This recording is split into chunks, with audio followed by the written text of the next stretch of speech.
Hello and welcome to all my fantastic first grade artists, and welcome to all parents who are watching at home as well.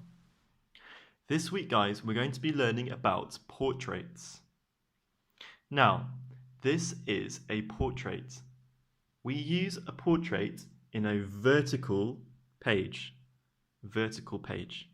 We are going to learn about the difference between a portrait and a landscape.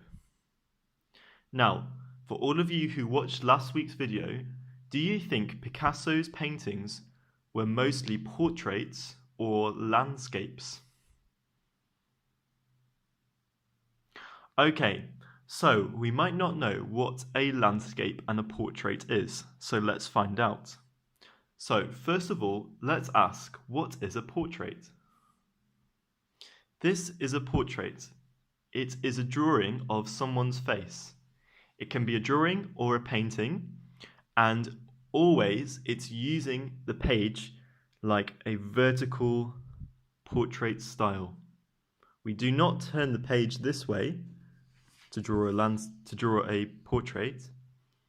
Our page is always in this style, and we call this style portrait. Now, let's learn about the difference between a portrait and a landscape. This is a landscape.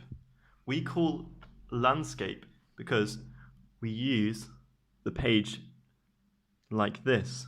It's not a portrait, it's long and short. This is portrait and this is landscape. Now, when we draw in landscape, do we draw faces or do we draw things that are outside?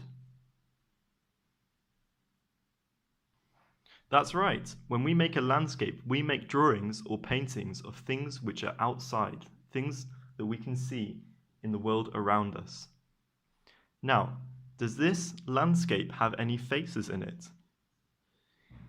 If not, then it's not a portrait. This week, guys, my art challenge to you is to make your own portrait. So what you need to do is you need to find someone or something. So it could be a member of your family, or it could be yourself, or it could be a pet, and you need to make a portrait. So a portrait is a drawing of a face.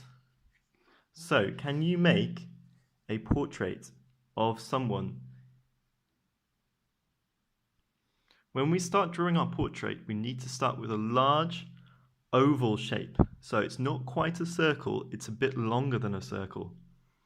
Now, we need to start with this.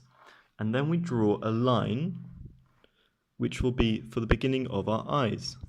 And we draw another line which will be the beginning for our nose. And we draw another line which will be the beginning for our mouth. Now I've drawn 2 eyebrows and the beginning of the nose. Now I've drawn a big circle for my nose. Now I've drawn 2 little semicircles for my nostrils. Now I've drawn the top of the lip. Now I've drawn the bottom of the lip. Here are my 2 eyes that I need to draw. You can see I've drawn circles and semicircles on top of them. Now I've drawn 1 ear. You can see the ear starts at the top of the eye, at the eyebrow, and finishes at the bottom of the nose. Okay guys, good luck on making your portrait, and I'm really excited to see what you're going to make. Okay, see you next week. Bye bye.